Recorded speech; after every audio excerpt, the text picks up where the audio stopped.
번 더 어루만지시는 하나님 이라는 제목으로 말씀을 나눕니다.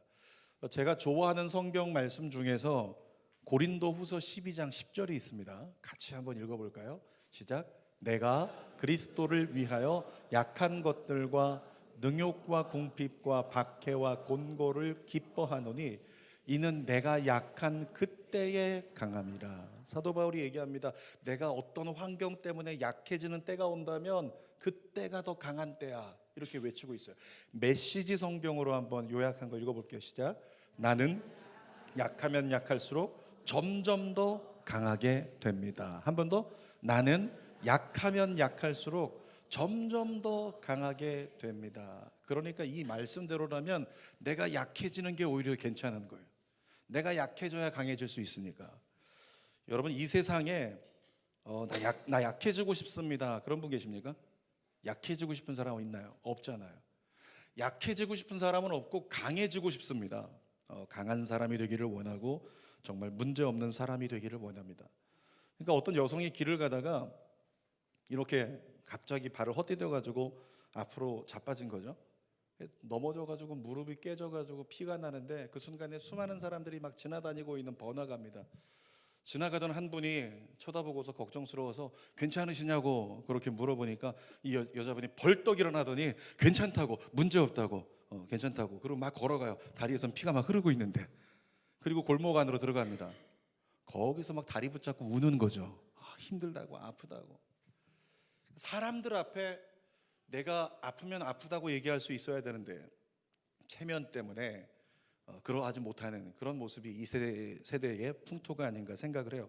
주는교회는 여러분 보시기에도 층고가 높죠. 그래서 이 층고를 처음 인테리어 할 때 그냥 비워두기보다는 우리가 복층을 만들면 좋겠다. 그래서 방송실에 이렇게 복층을 만들었어요. 또 교육자실도 복층을 만들었어요. 여러분, 그런데 복층에 올라가신 분들 한번 아시겠지만은 뒤에 계단만 쳐다봐도요, 각도가 상당합니다. 그러니까 올라갈 땐 좀 낮지만 내려올 때 보면 지금도 까마득하게 보여요. 이거 만들고 나서 저희가 어떤 생각을 했냐면, 큰일 났다. 아이들이라도, 큰일 났다. 우리 성도들이라도, 사역자들이라도 한 번쯤 다치는 일이 분명히 생길 텐데, 이런 생각이 들잖아요. 다치는 사람 생기면 문제인데, 감사한 건 뭐냐면 지금 7주년이 넘었는데 지금까지 낙상 사고가 한 번도 없었다는 거예요. 부러지거나 깨지거나 고꾸러지거나 이런 분들이 없었다는 거죠. 이것도 하나님의 은혜라고 생각합니다. 근데 굳이 사고는 아니었지만 사고 비슷했던 것이 있다고 하나 찾아보면, 교역자실에서 우리 여자 전도사님이 내려오려고 하는데 내려오다가 뒤꿈치가 이렇게 미끌한 거예요. 미끌하면서 이렇게 미끄러졌는데 다행히 앞으로 이렇게 고꾸라진 건 아니고 미끄러지면서 엉덩방아를 찧으면서 계단을 전부 다 청소하고 내려오셨어요. 쿵쿵쿵쿵쿵. 나중에 계단은 깨끗해 있고. 근데 내려와서 바닥에 이렇게 주저앉아 있으니까 저는 제 목양실에서 소리를 듣기를 지진이 난 건가 싶을 정도로 소리가 크게 들렸어요. 그 광경을 남자 교역자가 보다가 뛰어가서 전도사님 괜찮냐고 이렇게 얘기를 하니까 갑자기 벌떡 일어나더니 성전으로 쓱 하고 들어와 버렸어요. 왜 그래요? 창피해서 그렇죠. 이렇게 넘어진 게, 자빠진 게, 삶을 살아가다 보면 넘어질 수도 있고 자빠질 수도 있는 건데 그게 창피해가지고 괜찮다고 얘기하면서 들어와 버린 거죠. 여러분, 제자훈련 하다가 제가 성도들에게 기도 제목을 물어봐요. 아이들에게 어떤 문제가 있습니까? 근데 가끔 이런 분 계세요. 저희 아이 문제가 없습니다, 이렇게 말씀하시는 분이 계세요. 근데 그 아이를 보면 꼭 문제가 많아 보이거든요.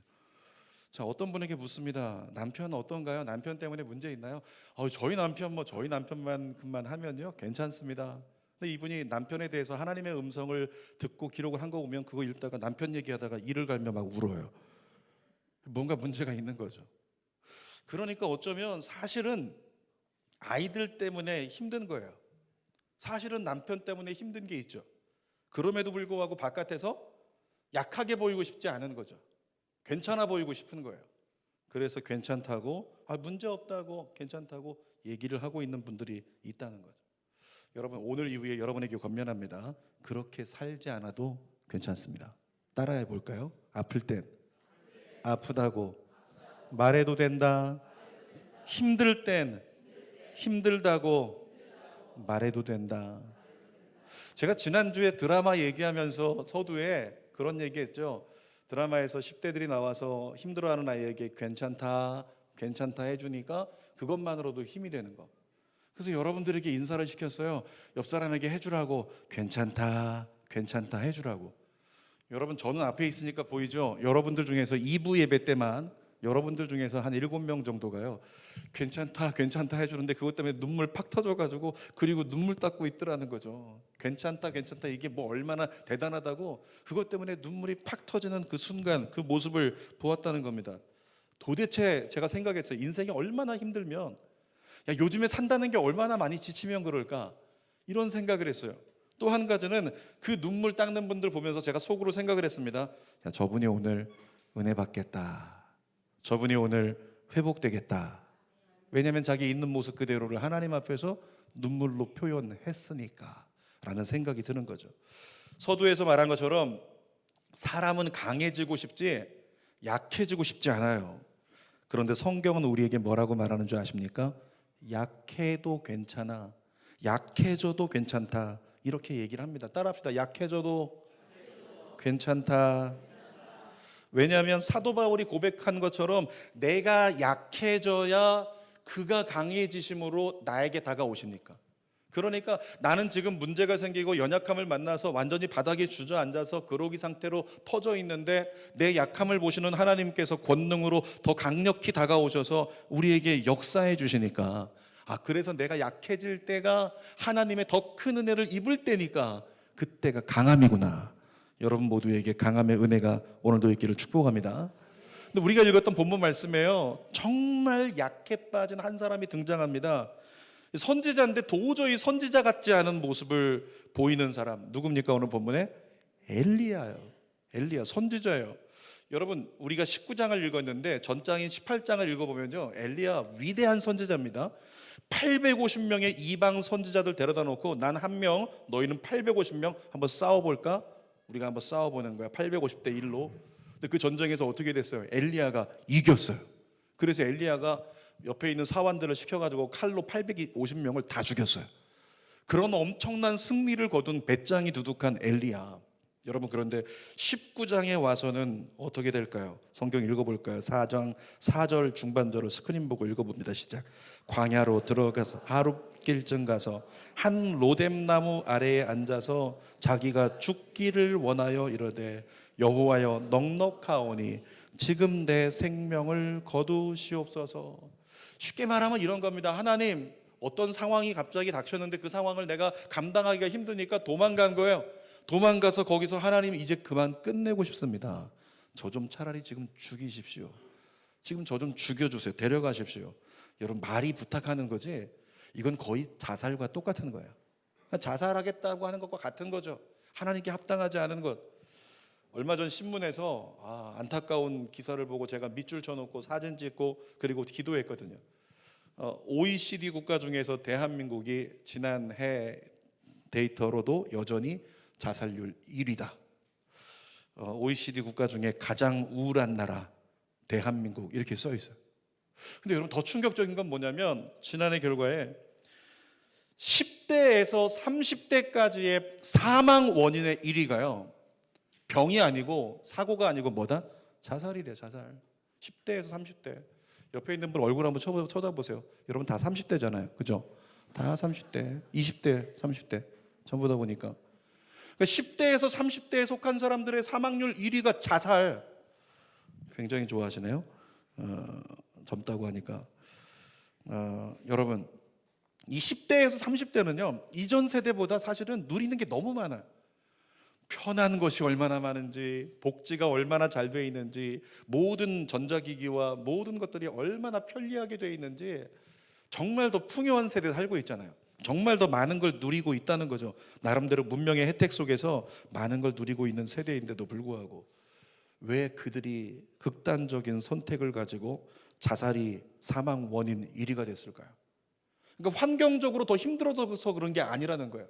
환경적으로 힘들어진 게 아니고 마음이 예전보다 더 힘들다고 느끼기 때문이라고.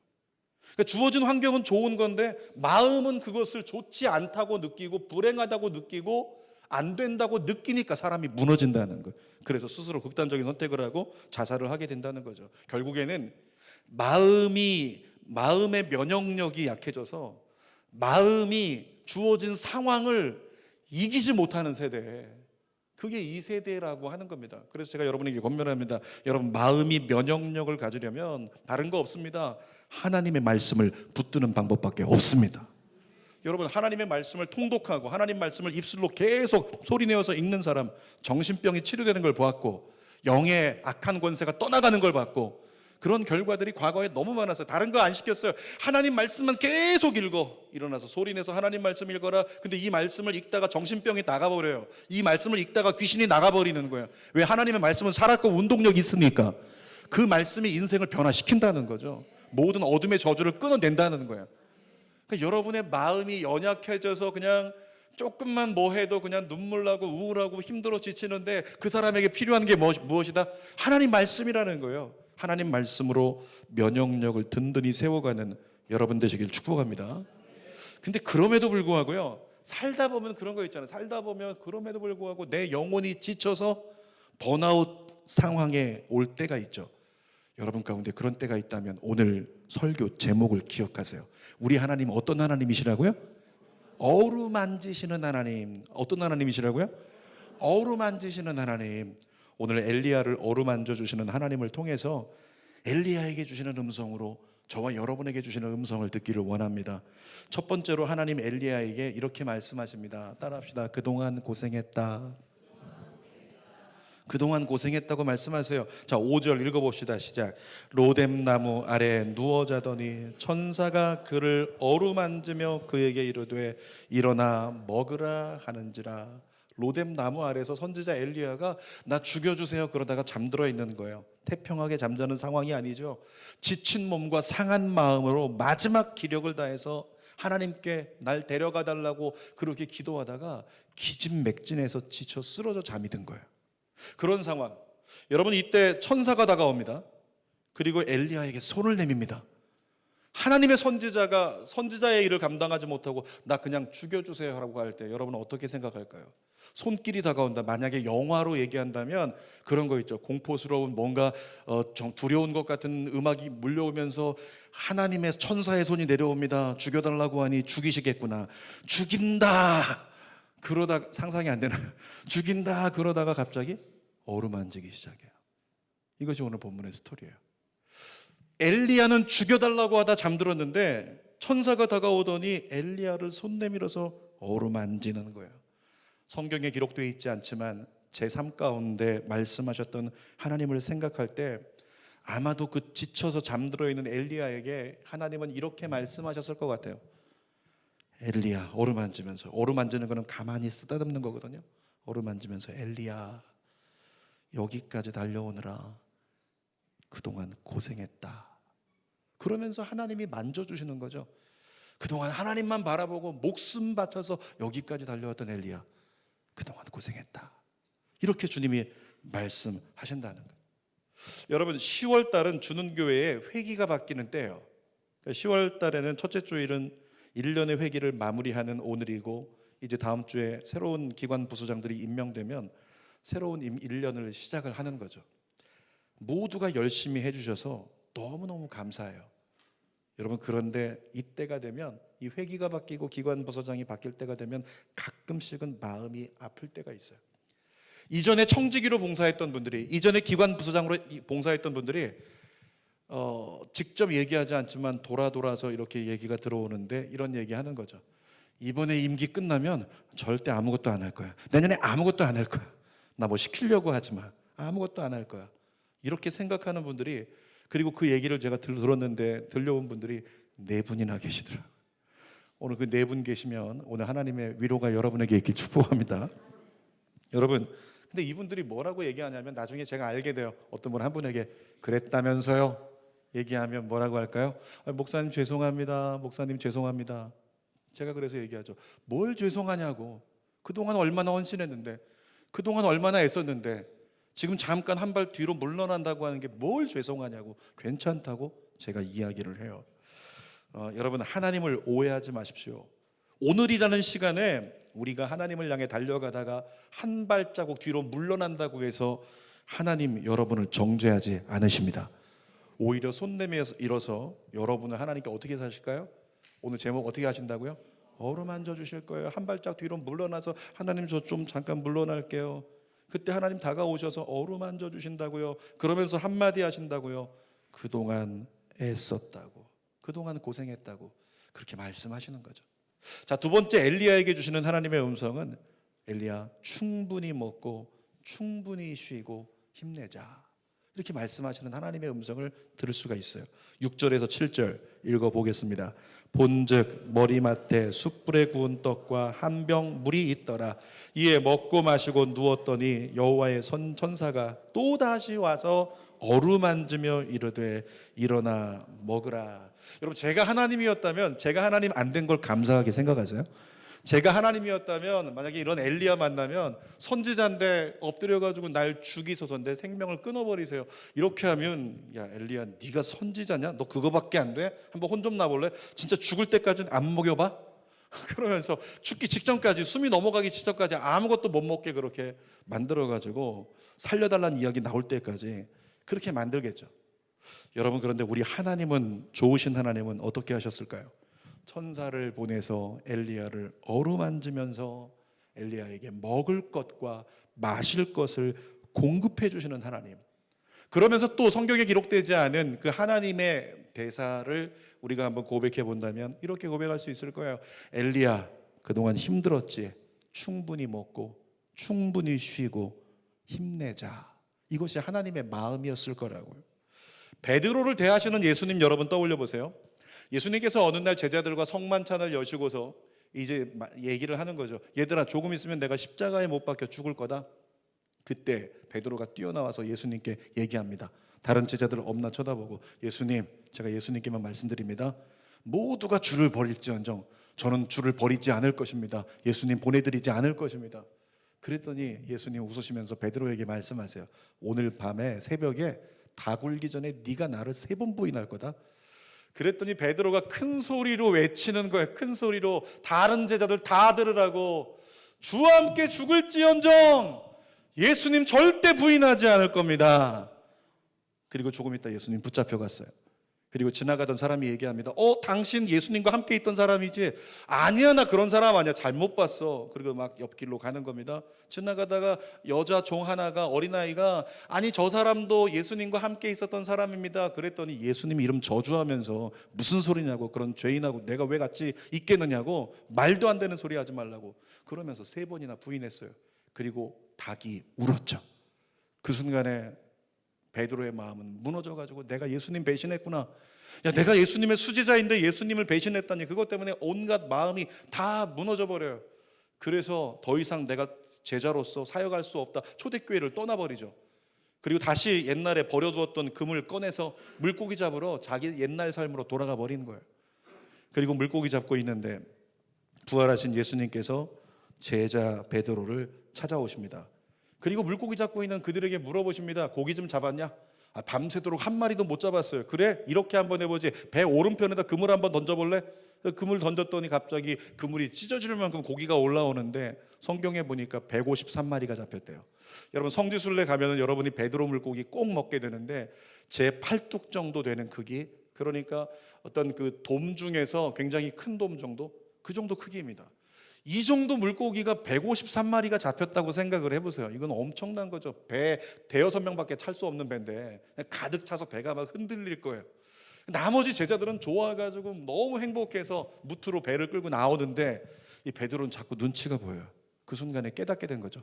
저분 예수님이구나. 깨달으면서 자기 죄책감이 밀려옵니다. 내가 예수님 배신했는데 예수님 어떻게 만나지? 이거 어떻게 할까? 그러면서 머리를 긁적이는 거예요. 예수님 어떻게 만나지? 그런데 예수님께서 저기에 불을 피워두시고 제자들을 부르십니다. 얘들아 이리 와라. 그때 예수님 뭐하고 계셨는지 볼까요? 요한복음 21장 12절 13절 시작. 예수께서 이르시되 와서 조반을 먹으라 하시니 예수께서 가셔서 떡을 가져다가 그들에게 주시고 생선도 그와 같이 하시니라.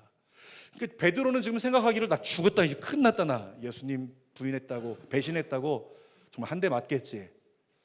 저거 지금 불 피운다고 불쏘시개 있는 거 그걸로 한 대 맞겠지, 이런 생각을 하고 있던 베드로. 근데 예수님 어떻게 해요? 야 베드로 이리 와, 얘들아 이리 와라, 밥 먹자. 밤새도록 빈금을 던지느라 힘들었지, 고생했지, 이리 와 밥 먹자, 내가 너에게 먹을 것을 주리라. 그러면서 떡을 주시고 생선을 떼어 주시면서 힘내라고 그렇게 얘기해 주시는 예수님. 오늘 이 자리에 성령께서 오셔서 여러분의 심령의 소리를 들으십니다. 그리고 이렇게 여러분에게 말씀해 주실 거예요. 가장으로 사느라 힘들지, 엄마로 사느라 힘들지, 내가 너에게 영의 양식을 줄 테니까 충분히 먹고 내가 너에게 주는 평안으로 쉼을 얻으라, 안식하라. 그리고 다시 힘내라고 주님이 여러분에게 먹을 것과 마실 것을 허락해 주시는 은혜가 있는 줄 믿습니다. 그러면서 여러분의 머리에다 손을 얹고 어떻게 하실까요? 어루만지시겠죠. 그러면서 괜찮다, 괜찮다 또 말씀하시겠죠. 자, 세 번째로 엘리야에게 주시는 하나님의 메시지가 있다면 이것입니다. 다시 시작하자. 8절 읽어보겠습니다. 시작.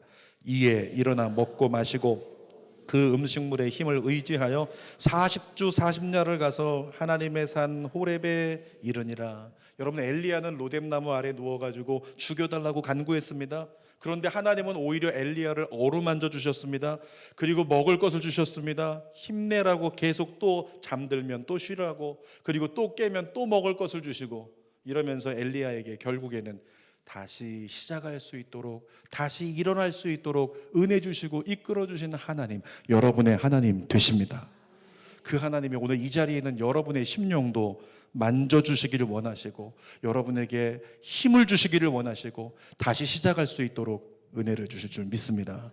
그래서 우리는 찬양 중에서 상한 갈 때도 꺾지 않는 하나님, 때로는 그렇게 엘리야처럼 나도 부러져서 끝난 것 같을지라도 그 하나님은 날 사랑해서 나에게 새로운 시작을 주신다. 우리가 찬양을 부르는 거예요. 함께 찬양 불러볼까요? 그 하나님의 나를 어루만지시는 사랑 생각하면서 아버지 사랑 내가 노래해,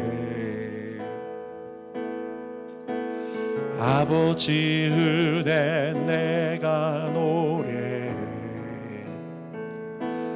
그 사랑 변함없으신 거짓 없으신 성실하신 그 사랑, 상한 갈 때 꺾지 않으시는, 꺼져가는 등불 끄지 않는 그 사랑, 변함없으신 거짓 없으신 성실하신 그 사랑, 사랑, 그 사랑, 날 위해 죽으신, 날 위해 다시 사신 예수 그리스도, 다시 오실 그 사랑, 죽음도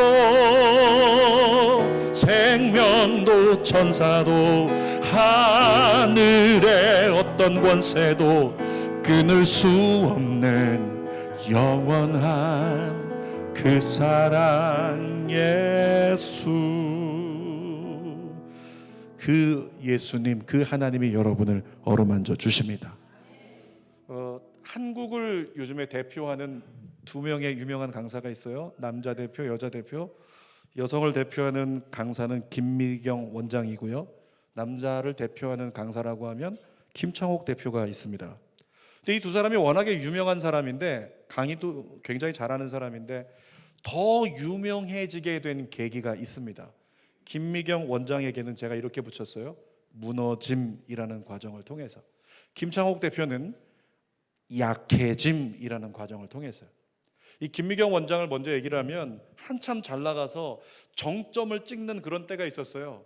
그래서 이젠 최고점을 찍었다, 이때 정말 최선을 다해서 많은 것을 함께 나눠야 된다 생각할 즈음에 갑자기 날개를 꺾는 그런 뉴스가 보도가 됐습니다. 스타 강사 김미경 원장 석사 논문 표절 의혹.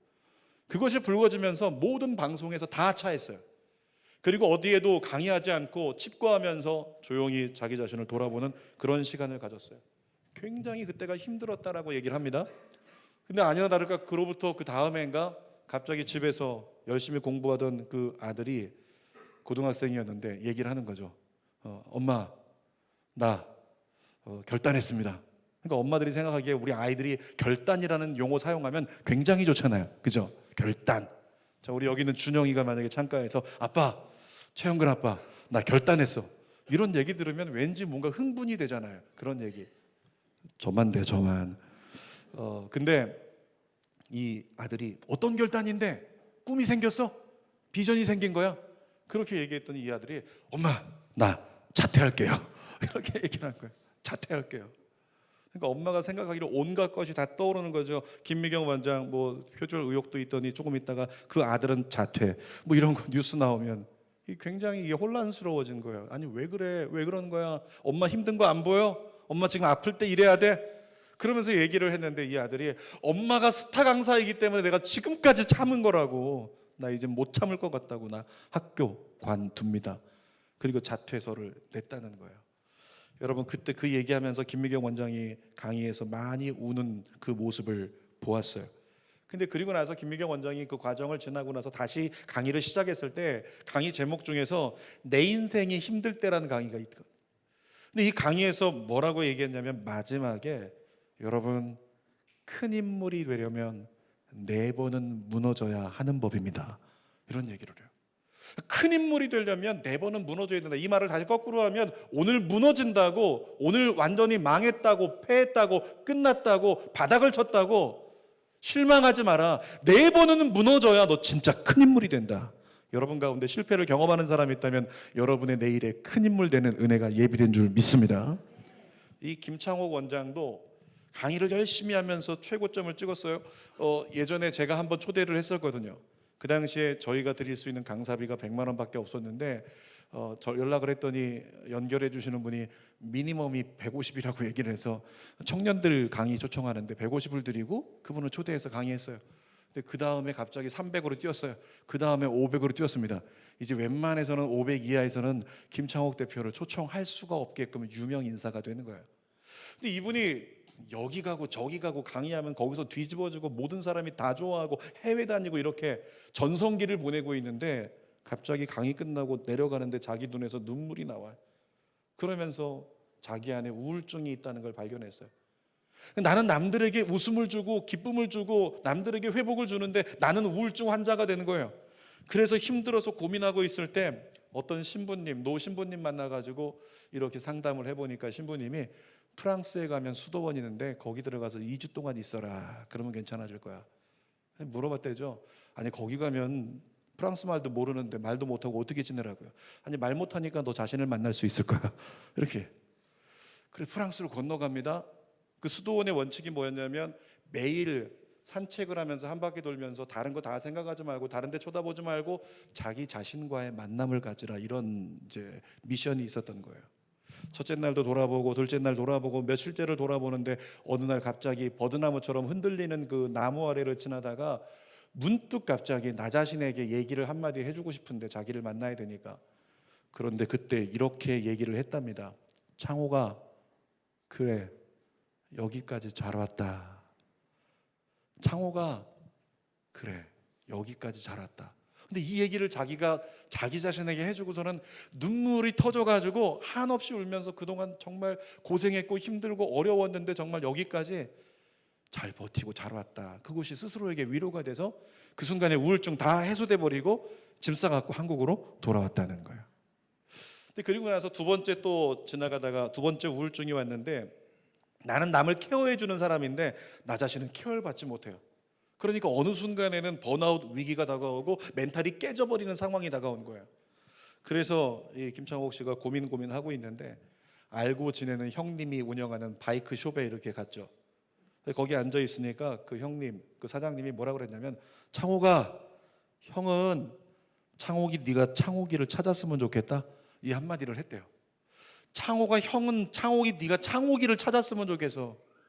그때 일을 김창옥 씨가 회상을 하면서 뭐라고 인터뷰를 하냐면, 갑자기 그때 일을 생각하다가 눈물이 팍 터지면서 그 형이 그렇게 얘기했는데, 그동안 제 삶을 돌아보니 창옥이는 없었고 김창옥 강사라고 하는 내 역할만 있었습니다. 그러면서 한참을 우는 거예요. 그리고 나서 이제 스스로 결단을 한 거죠. 스스로에게, 창옥아 너도 울어도 돼, 창옥아 너도 좀 쉬어도 된다. 그러면서 자기 자신을 격려하고 다시 일어나서 강사로 활동을 하게 되었다. 그리고 그 뒤에 더 많은 곳에서 사람들이 초청해주고 더 많은 사람을 이제는 진짜 치유해 줄 수 있는, 치유까지 나갈 수 있는 강사가 됐다고 그렇게 얘기를 하는 거죠. 설교의 결론입니다. 오늘 제목이 뭐였을까요? 어루만지시는 하나님. 사랑하는 여러분, 여러분의 하나님이요, 여러분이 생각하는 것보다 더 좋으신 하나님이십니다. 아멘. 가끔 설교하면 이런 분들 계세요. 목사님, 좀 부담되는 얘기 막 순종하고 행동하고 아니면 심판이 있고 자꾸 이런 것만 얘기해야 되겠냐고. 목사님 힘든데. 여러분, 목사는요 공적 자리에서 예배에서 여러분을 상대로 외칠 때는 진리만을 얘기해야 돼요. 정도만을 얘기해야 돼요. 근데 제가 여러분들과 제자 훈련으로서 만나게 되면 어떻게 하는 줄 아십니까? 어떤 분이 술을 못 끊었어요. 제가 강대상에서 얘기합니다. 술 끊어야 됩니다 얘기해요. 그게 하나님의 뜻입니다 얘기해요. 개인적으로 만나면 어떨까요? 제가 한 잔 사드려요? 조금 줄이세요. 건강을 위해서. 지금 못 끊었다고 실망하지 말고, 죄책감 갖지 말고, 쭈뼛쭈뼛 하지 말고, 괜찮아요. 그래도 괜찮아요. 하나님 앞으로도 잡아주실 테니까. 이 개인적인 만남이에요. 자, 엘리야 누구요?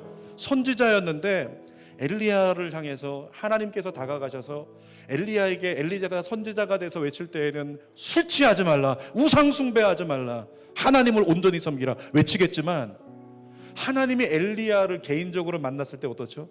날 죽이세요. 내가 스스로 죽었으면 좋겠습니다. 이렇게 얘기하는 엘리야를 한 대 때리지 않고 그냥 어루만지는 거예요. 그냥 어루만지면서 그동안 세상 속에서 죄책감 때문에 번민하느라 고생했다, 나름대로 씨름하느라 고생했다, 여기까지 오느라 고생했다, 그러면서 하나님이 어루만져 주시는 거죠. 그 하나님이 여러분의 하나님이십니다. 그 하나님이 여러분을 돕고 싶어 하십니다. 그 하나님이 여러분을 진짜 행복이 있는 길로 인도하기를 원하십니다. 그분이 한 발짝 여러분 뒤에서 뭐라고 말씀하시는지 아세요? 여러분의 이름을 부르면서, 제 이름을 부르면 성현아, 아플 땐 아프다고 말해도 돼, 힘들 땐 힘들다고 말해도 돼. 그리고 하나님 말씀하시는 거죠. 왜냐하면 네가 아파야 내가 너를 고칠 테니까. 네가 힘들어서 쓰러져야 내가 너를 다시 일으킬 테니까. 아멘. 그 하나님이 우리가 약함 가운데 있을 때 내치지 않으시고 손 내밀어 우리를 어루만지시고 위로하시는 하나님이 여러분을 사랑하십니다. 그리고 오늘 이 순간에 여러분의 마음을, 여러분의 마음속 깊은 곳을 하나님이 그렇게 어루만지기를 원하십니다. 그 하나님께 마음을 돌려드리세요. 기도하겠습니다.